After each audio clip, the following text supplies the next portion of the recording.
So,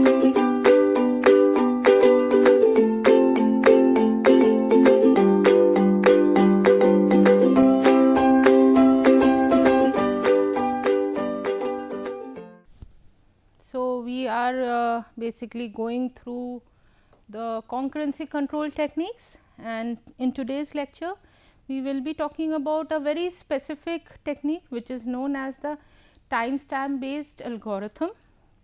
Now, what are the things that we have already seen? We have seen what are your locking protocols, and in that we have the variations like two phase locking protocol, the strict two phase locking protocol, and in the previous lecture we have seen what are multi-granularity locking protocols and then the graph based locking protocol. All these protocols have overhead, although they are very powerful protocols, but they have a overhead of locking and unlocking process, right. So, to remove that disadvantage, we have the new algorithm which is known as the timestamp based algorithm. So, let us start with the timestamp based algorithm.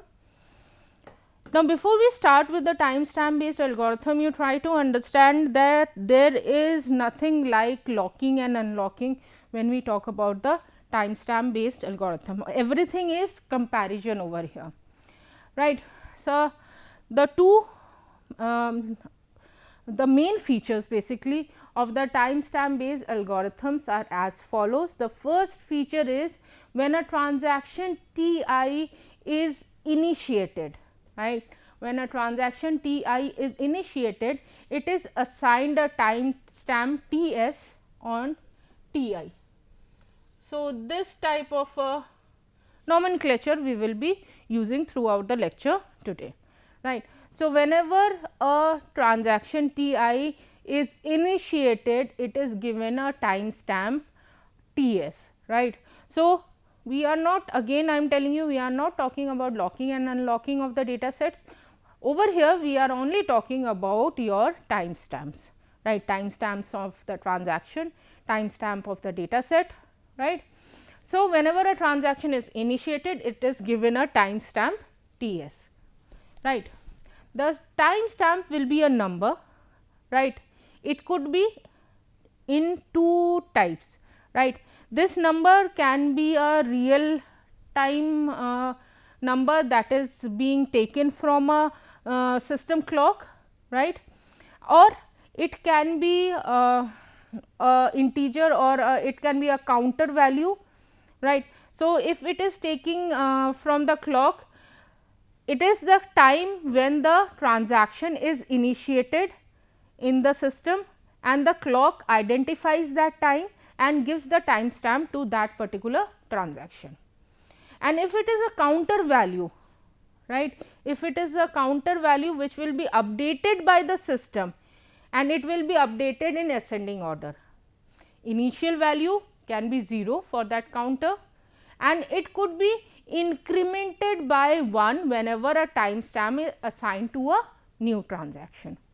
So, no two transactions will have the same timestamp, right. So, the timestamp very clearly it is of two types. We can have a real time timestamp which is taken from the system clock, or we can have a counter which is updated every time a new transaction comes in, right. And because it is always updated, no two transactions will have the same timestamp, right. Now, if a transaction T j is initiated after T I, right. If a transaction T j is initiated after T I, that means T I has come before T j, then the timestamp of T j will be more than the timestamp of T I, right. The timestamp of T j will be more than the timestamp of T I. So, these are the two basic features that the timestamp based algorithm has. Now, let us move and see. Okay. Now, this was about the transactions, timestamp of the transaction. What about the data? Data also has a timestamp. Each data item q being accessed by a transaction will have two timestamps, right. So, every data item q which is being used by transactions will have two types of timestamps. The first timestamp will be a read timestamp. So, the read timestamp is denoted in this manner, right, a read timestamp and a write timestamp. So, this is your write timestamp, right. So, we are having these two timestamps for reading. So, this is R represents read and W represents write timestamp on the data item q. The initial values of these timestamps will be 0, but later on it will be updated according to the rules that are explained over here, right. Initially these timestamps will be 0. Now, how the updation is done? Let us say the value of read timestamp, let us talk about the about a data set where a read transaction is working, right. The value of read timestamp on the data q will be equal to the timestamp of the transaction t k. Now, what is t k? T k is the transaction which is reading data from that data item q, right, which has read the data item q successfully, and this happened to be the largest amount of transaction which has read it successfully, right, largest amongst the transaction which has read the data item successfully. So, what is happening? The transaction t k gives its timestamp to the data item q. Why? Because it is the latest transaction, because it says largest amongst the transaction. What does largest amongst the transaction means? It means it is the latest transaction which has read the data item q, because latest transaction will be given the highest value of the counter, right. It is the largest amount amongst the transaction. So, it is the latest transaction and it gives its timestamp to the data item q. So, whenever a transaction T I reads data, its q data item q successfully, R T S on q is updated as follows, right. It is updated as follows, and what is the formula? R T S of read timestamp of q is max of read timestamp on q and the timestamp of T I. So, whichever the maximum is, it is updated with that value. So, if T S has transaction T I has updated or read that that data item currently, so this will be the maximum value and this will be given the value, give its value to the read timestamp of that particular data item, right. Now, let us see, this was about read, how it works with the write timestamp, right. So, now we can see over here, it says the value of W T S Q. Now, what is this W T S Q? It is the write timestamp of the data item q, will be equal to the timestamp of the transaction T k which has updated, that means written the data item q successfully, and this happens to be the largest amongst the transaction which has updated it successfully, right. So, again largest amongst the transaction means it is the latest transaction which has updated the data item q successfully. So, it is going to give its own timestamp to the write timestamp of q. This is going to give its timestamp to the data item q, because it is asking for max. So, obviously, this will the current value of W T S Q will be of the last transaction which has updated it, and this is the latest transaction. So, it will always have a higher value and this will give the value to the write timestamp of that data item q, right. Now, what happens when a transaction T I needs to access the data item q? It proceeds as follows. Now, this is very important to understand, because this forms the base for your implementation of a timestamp based algorithm. Now, what does it says? It says that the transaction T I requests for a read Q, right.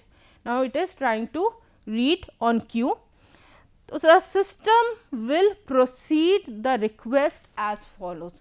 So, this is the this is how the system is going to proceed. So, it will first check if the write timestamp of that data item is more than the timestamp of that transaction, right. What it is telling ki there is a transaction T I, it is trying to read something from that data item.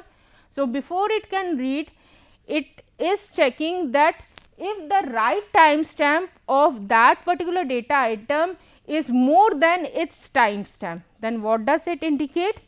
It indicates that a transaction that was initiated after T I has already updated the value of Q. So, the value of Q which T I intended to read has already been overwritten, right. No locking unlocking, we have understood that whatever T I wanted to read and it wanted to use, but there was a transaction which came after T I and it has updated the value of Q. So, that value is of no use for T I right now. So, in this case the read request is rejected and transaction T I is rolled back, right. Transaction T I is rolled back, then T I will be reinitiated with a new timestamp that will be assigned to it. If this condition is not true, then what will happen? It will read Q and the new timestamp will be assigned to the data item Q, right. So, what are we checking? We are checking ki whenever a transaction wants to read something, it should check that there should not be any other transaction which has come after it has been initiated and it has already made changes into the data item. So, if that is the case, you have to roll back, right. So, this is how when a transaction T I needs to access a data item Q and it wants a read operation. Now, what happens if we want to go for a write operation? In case of a write operation, again like in the read, we saw that we are checking that there should not be any transaction which has updated or written into the database before T I has read that information. Similarly, over here also the transaction T I requests a write on Q, right, and before it starts writing, what it will check? It is checking that RTS on Q is greater than the timestamp of T I. Now, what does that mean? It means that there is a transaction which has been initiated after T I and it has already read the information from the database that T I should have written before the initiation of that transaction, right. So, that means this particular write is now obsolete, it is of no use, right. So, it indicates that a transaction T J, right, that was initiated later than T I has already read the old value of Q, right, it has already read the old value of Q. So, T I should have performed the write operation earlier than T I's read, earlier than T J's read, right. So, this write should have been before T J has read the information, but it could not write and T J has read the old value of Q. That means, this is of no use right now. So, in that case we can roll back, and it is not necessarily we roll back in this case, we have one more rule and we will discuss it later on. So, for the timing you can say that in this case, because there was a transaction which was initiated after T I, but it has read the old value of Q. So, now T I has to roll back, right. So, this was the first condition. Second condition, now what we have to check, because it is a write operation, obviously the complexity of the algorithm is going to increase. So, there is a second level of check also. If it goes through this condition is not true, it moves forward. Now, what we have to check? We have to check WTS of Q is greater than TS of TI. Now, what are we checking? We are checking that whether there is a condition that there is a transaction Tj which was initiated after Ti got initiated, but it has already written something into the data set Q, right. What should have been? Because Ti came first, Ti should have first written or first made changes into the data set, right, but it could not make the changes, and there was Tj which came after Ti, but it has already made changes into the data set. Now, what is happening? It indicates that the transaction say Tj initiated later than Ti has already updated Q. It means the value of Q which Ti now intend to write is already obsolete, right. It is already obsolete because a newer version of the newer transaction has already made the changes. Now, your changes are obsolete. So, in that case also we need to roll back, but there is a Thomas Wright rule which tells us, which we will be explaining in this lecture only. It tells us that in this case a rollback is not required, right. And if it passes both the conditions, if it passes this condition also and this condition also, then it can write into the data set and make changes into the timestamp of the data set, right, make changes into the timestamp of the data set. So, this is how the read and the write operations work when we are having a timestamp based algorithm.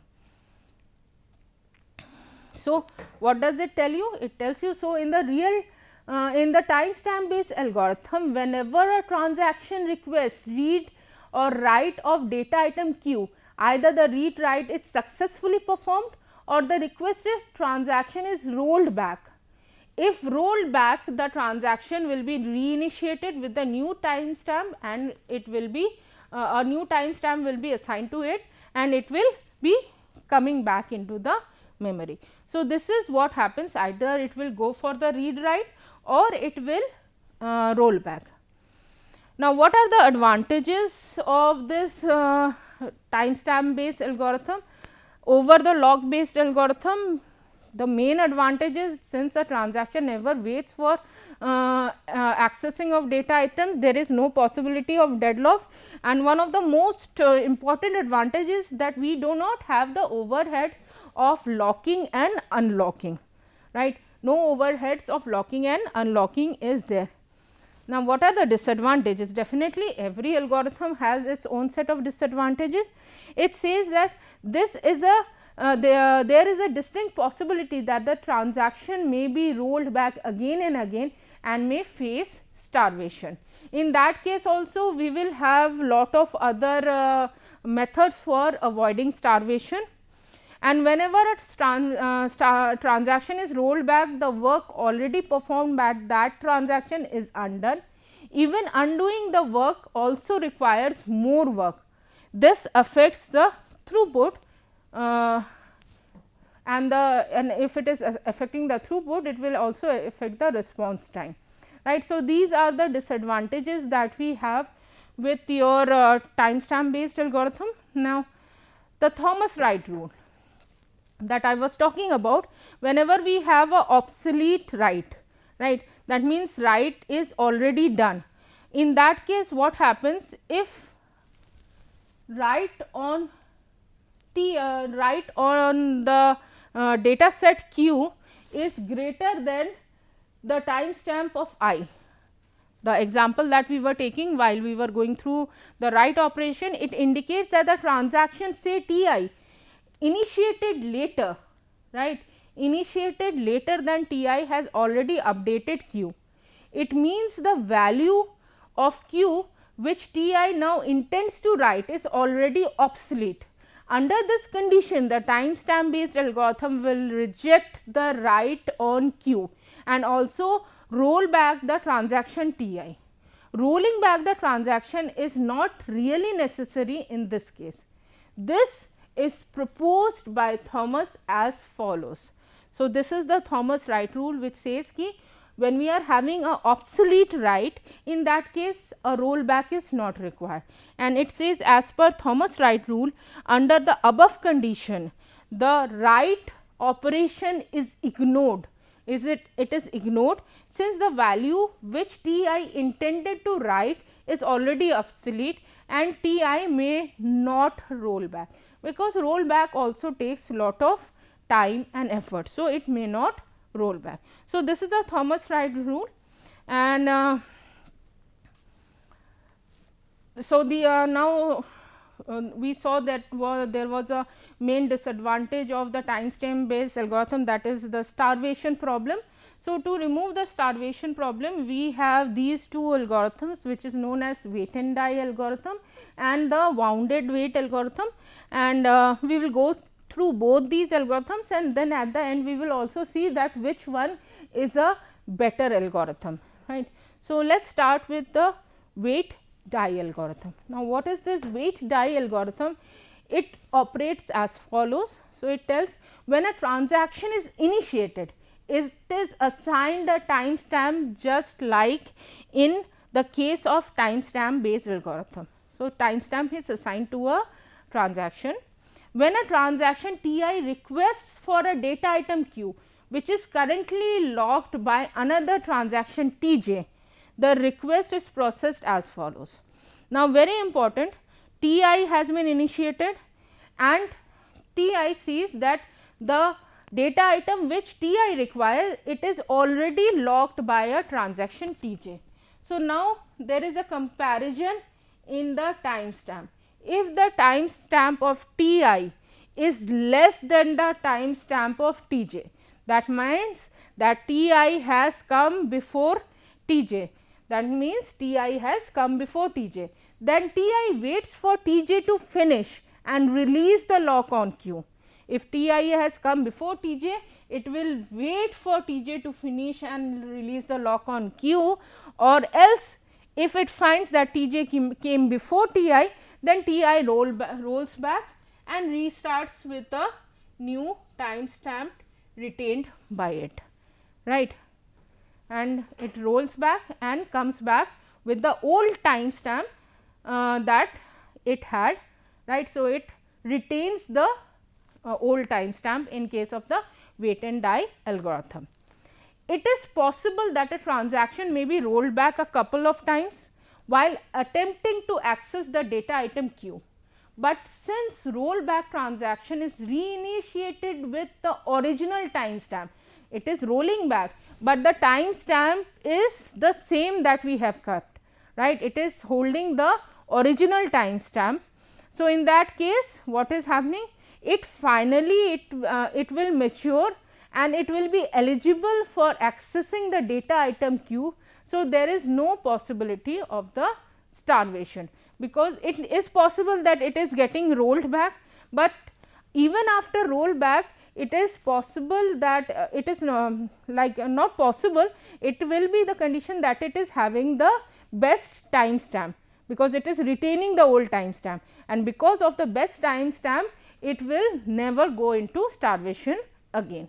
So, this was wait and die algorithm.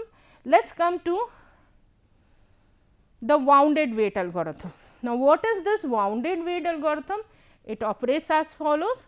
Similarly, when a transaction is initiated, it is assigned a timestamp just like in case of a timestamp based algorithm. When a transaction Ti requests for a data item Q, which is currently locked by another transaction, the request is processed as follows. So, till here it is same like we have in the wait and die algorithm, right. Now, let us see how it is different. If timestamp of Ti is less than the timestamp of Tj, So, in the wait and die, what happened if the timestamp of T I was less than the timestamp of T j, in that case T I used to wait for T j to complete. But in this case, because T I came before T j and T j is holding the resources or holding the data set that T I requires, then T I forces T j to roll back. When T j rolls back, it will release the lock on Q, which can be used by T I, right. Else T I will wait for T j to finish and release the lock on Q, which will become available for T I, right. So, what is happening if in this case T I is coming before T j, it is forcing T j to release the lock, but if it is coming after T j, it is waiting for T j to release the lock. In this case also there is no possibility of starvation, right, no possibility of starvation, right. So, you have understood both the algorithms, the wait and die algorithm and the wounded wait algorithm. Let us compare both of them, which one is better, right. When we go for the comparison, we can see that it is always better, right. The wounded wait algorithm is always better than the wait and die algorithm, right. And what is the reason? The reason is, as the average number of rollbacks in this case will be lower, right. In this case it will be lower, since if a transaction T j has been forced to roll back by another transaction T I, then T j will be reinitiated with original timestamp retained by it. Now, when it requests access of Q, suppose T I is still holding the lock on Q, then T I will wait for T j to finish and access Q. So, in this there would be no rollbacks, no repeated rollbacks which are possible in wait and die algorithm. Since the average number of rollbacks will be less than wait and die algorithm, the wounded wait algorithm is will produce a better throughput. So, what we have seen over here, we have seen the timestamp based algorithm, which has a completely different concept from the lock based protocols, where a lot of locking and unlocking is done. Even the most powerful protocol, which is your multi-granularity protocol, also has lot of overheads, although we have lot of grouping in multi-granularity protocol, but still the locking and unlocking process is always a overhead. But when we talk about the timestamp based algorithm, we have rollbacks, right. But what is being avoided? The overhead of locking and unlocking gets avoided when we talk about the timestamp based algorithm, right. And we have seen that these are the two methods, the wait and die algorithm and the wounded wait algorithm, and in both the algorithms we try to avoid starvation. In the basic timestamp based algorithm, there is a problem of your starvation, because it is possible that every time you compare and you are rolled back because you have come some other transaction which was initiated after your initiation, and that transaction has either read the information or it has already written something into the database or the data item. Because of that, what is happening? A starvation condition is created. But when we talk about these two algorithms, the wounded wait algorithm and the wait and die algorithm, this starvation problem is also removed, right. And by removing starvation, what we are getting? We are not getting into any deadlock conditions, right. Concurrency is maintained. There is no issue of the consistency of the database is also maintained, and all the issues that we have with the log based protocols are all removed, right. And if we compare this timestamp based algorithm with the log based protocols, although log based protocols are more secure, and when we talk about distributed databases where the database is stored in different locations, the log based protocol is always better. but when we are having a more centralized system or a more like a server based system, then these type of protocols where we are using timestamps, these are always better to implement. Even if we have distributed structure and we have time proper coordinator for the complete network, for the complete database network, in that case also the database administrator or the coordinator of the database can have a global clock, and using that global clock this timestamp can be implemented. So, this timestamp based algorithm removes all the disadvantage we have with the log based protocols, and with the basic timestamp algorithms, with the basic timestamp algorithm, the problem of starvation is also removed using these two bounded weight and weight and die algorithm. So, that is all for the day. We will continue with the next lecture. Thank you so much.